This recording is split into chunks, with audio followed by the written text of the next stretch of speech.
Assalamualaikum warahmatullahi wabarakatuh. Baiklah, saya akan membacakan hasil diskusi dari kelompok 2 tentang model pembelajaran atletik. Pengertian atletik. Atletik adalah gabungan dari beberapa jenis olahraga yang secara garis besar dapat dikelompokkan menjadi lari, lompat, dan jalan. Kata ini berasal dari Yunani athlon yang berarti kontes. Pada dasarnya, olahraga atletik berawal dari kegiatan Olimpiade di Yunani pada tahun 776 sebelum Masehi. Kala itu, perlombaan lari merupakan satu-satunya olahraga diperlombakan. Olahraga atletik merupakan organisasi formal pada abad 19 di mana pada masa itu latihan dan olahraga reguler sudah diajarkan di sekolah-sekolah Eropa. Kegiatan pendidikan olahraga atletik di Indonesia sempat vakum karena dibekukan pada masa penjajahan Jepang. B. Tujuan pembelajaran atletik. 1. Pemenuhan minat untuk bergerak. 2. Pengenalan dasar-dasar gerak atletik dalam bentuk permainan. 3. Merangsang pertumbuhan dan perkembangan jasmani. 4. Memelihara dan meningkatkan kesehatan serta kesegaran jasmani. 5. Membantu merehabilitasi kelainan gerak pada usia dini. 6. Menghindari rasa bosan.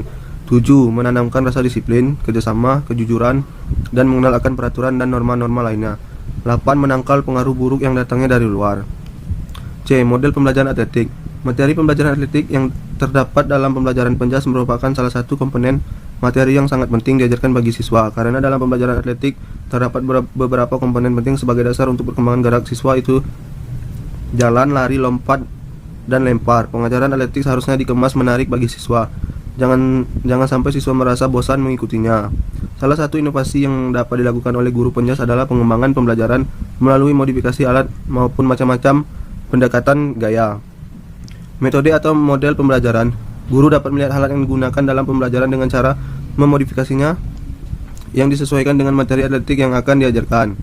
Menurut Suherman, menjelaskan bahwa modifikasi merupakan salah satu upaya yang dapat dilakukan oleh para guru agar proses pembelajaran dapat mencerminkan developmentally appropriate price. Artinya bahwa tugas ajar yang disampaikan harus memperhatikan perubahan kemampuan atau demikian tugas tersebut harus sesuai dengan tingkat perkembangan dan tingkat kematangan anak didik yang diajarnya. Belajar gerak dan belajar melalui gerak pada siswa dengan maksud agar dapat memiliki keterampilan aktivitas bermain untuk alternatif yang utama sebagai pendekatan model pembelajaran. Karena permainan berperan sebagai kendaraan utama untuk mempelajari gerak lebih mudah dan menyenangkan. Model pembelajaran atletik telah banyak dikembangkan oleh para peneliti di Indonesia. Salah satunya menurut Rahman menyatakan bahwa pembelajaran atletik melalui model modifikasi permainan Formula One dalam kurung run, jump, throw. Yang dimaksud adalah modifikasi permainan Formula One pada Athletic Kids. Model pengembangan permainan Formula One ini mengubah bentuk lintasan yang tadinya melingkar diganti dengan lintasan lurus. Model modifikasi Formula One yang sama, aktivitas geraknya sangat erat kaitannya dengan semua komponen-komponen ranah yang terkandung dalam penjas, yaitu ranah psikomotor, ranah efektif, dan ranah kognitif. Berikut merupakan gambaran permainan Formula One pada pembelajaran. Pengembangan model pembelajaran atletik menggunakan model permainan Formula One sudah sesuai dengan prinsip yang disampaikan, harus memperhatikan perubahan kemampuan atau kondisi anak dan dapat membantu mendorong ke arah perubahan tersebut. D. Pembelajaran atletik menggunakan model pembelajaran penjas. Pedagogi merupakan ilmu yang mempelajari tentang proses-proses dalam mengajar, proses-proses hasil usaha belajar, dan mengembangkan program mengajar. Penyajian pembelajaran atletik dikemas oleh guru penjas sesuai dengan tingkat perkembangan dan pertumbuhannya agar dapat mencapai tujuan secara holistik pada dominan kognitif, efektif, dan psikomotor.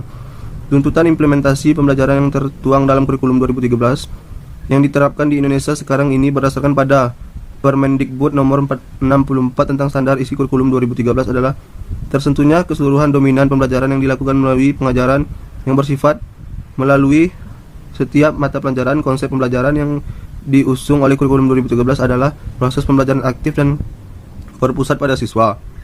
Pembelajaran atletik pun harus dikemas dalam pembelajaran yang sesuai dengan tuntutan kurikulum 2013. Salah satu model pembelajaran penjas yang dikembangkan oleh Metzler 2000 sesuai dengan konsep pembelajaran yang diusung oleh kurikulum 2013, yaitu pembelajaran inquiry, yang menyebut bahwa the most important feature of queer testing is that student learning as in the cognitive domain first and at time exclusive. Ciri khas dari pembelajaran inquiry adalah pembelajaran yang menggunakan pertanyaan baik yang diajukan oleh guru maupun oleh peserta didik. Proses pembelajaran seperti ini terjadi pada dominan kognitif yang memerlukan proses berpikir pada peserta didik. Pengajaran atletik dengan merupakan model pembelajaran inquiry akan mengarahkan siswa untuk berpikir sebelum melakukan gerakan. Model pembelajaran inquiry dapat digunakan untuk mengembangkan kemampuan peserta didik dalam memecahkan masalah karena pada peserta didik diberikan kemampuan untuk menciptakan satu atau lebih solusi dari pertanyaan yang telah diberikan, dan kemudian peserta didik mendemonstrasikan solusi. Penelitian Brickman tentang effects of inquiry-based learning on students dengan menggunakan metode penelitian eksperimen di laboratorium pada 20 orang peserta didik selama 1 semester dengan durasi 2 jam pembelajaran per minggu menggunakan model pembelajaran inquiry pada pembelajaran Squeens, memperoleh hasil bahwa model pembelajaran inquiry dapat meningkatkan self-confidence peserta didik pada kemampuan. Begitu pula apabila diterapkan pada pembelajaran atletik, pengajaran dengan menggunakan model pembelajaran inquiry akan mengembangkan kemampuan siswa, tidak hanya aspek kognitif tetapi aspek efektif dan psikomotor. Pembelajaran atletik yang dikemas melalui penyajian model pembelajaran inquiry akan membiasakan siswa untuk belajar secara mandiri dan mampu untuk memecahkan permasalahan gerak yang dihadapinya. Siswa diarahkan untuk mengeksplorasi jawaban ke dalam gerakan atletik, baik itu berjalan, berlari, lompat maupun lempar. Siswa dengan sendirinya akan mengenal dan belajar bagaimana cara berjalan, berlari, lompat dan lempar yang sesuai dengan kemampuannya. Mungkin itu saja yang dapat saya sampaikan.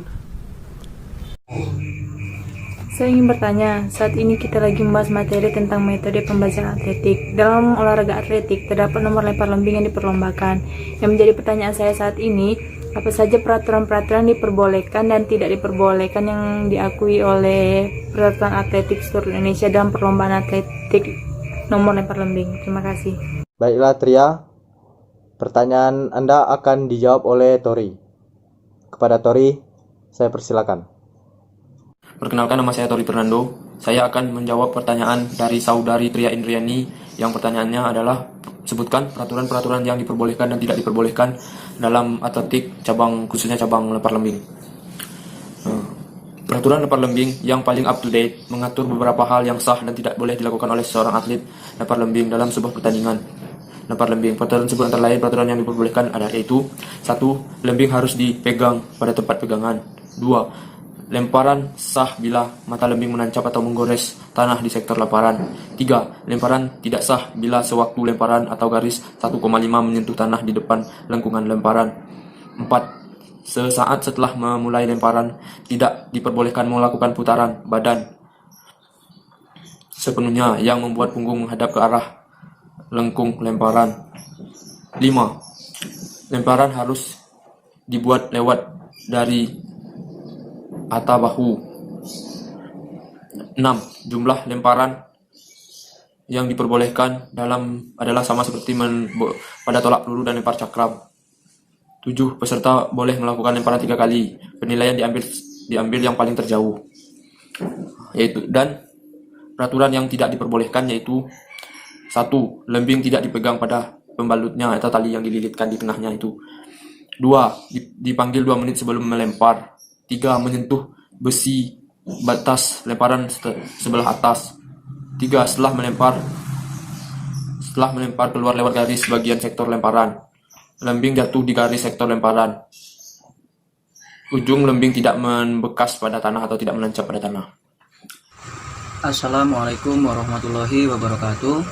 Perkenalkan, nama saya Adi Fical Fatah.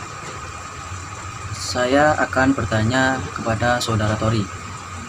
Nah, jadi di sini materi yang kita bahaskan media pembelajaran atletik. Nah, pertanyaan saya, media apakah yang dipakai pada saat melakukan latihan, terutama di latihan cabang atletik lempar lembing? Tolong sebutkan. Baiklah, pertanyaan Adib akan dijawab oleh Tori. Kepada Tori, saya persilakan.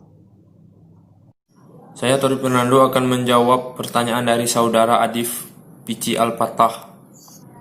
Alat-alat apa saja yang digunakan dalam pertandingan lempar lembing? Alat-alat yang digunakan yaitu dalam pertandingan lempar lembing seperti tepung atau serbuk yang dipakai untuk tangan, yang berguna untuk mengeringkan tangan agar tidak licin saat melakukan lemparan. 2 yaitu baju yang nyaman dan training yang nyaman yang khusus untuk atlet lempar lembing. Yang 3 yaitu sepatu khusus untuk atlet lempar lembing. Yang keempat yaitu tongkat. Tongkatnya itu tongkat khusus yang berstandar yang telah ditetapkan oleh organisasi atletik yang khususnya lempar lembing. Yang tongkatnya itu terbuat dari mental ringan, mata dan ujungnya runcing, dan tengahnya dililitkan dengan tali yang membuat atlet bisa mengeluarkan kemampuan yang baik dalam pertandingan. Itu saja alat-alat yang digunakan dalam pertandingan lempar lembing yang saya tahu. Kepada saudari Adif, semoga mengerti. Terima kasih. Wassalamualaikum warahmatullahi wabarakatuh.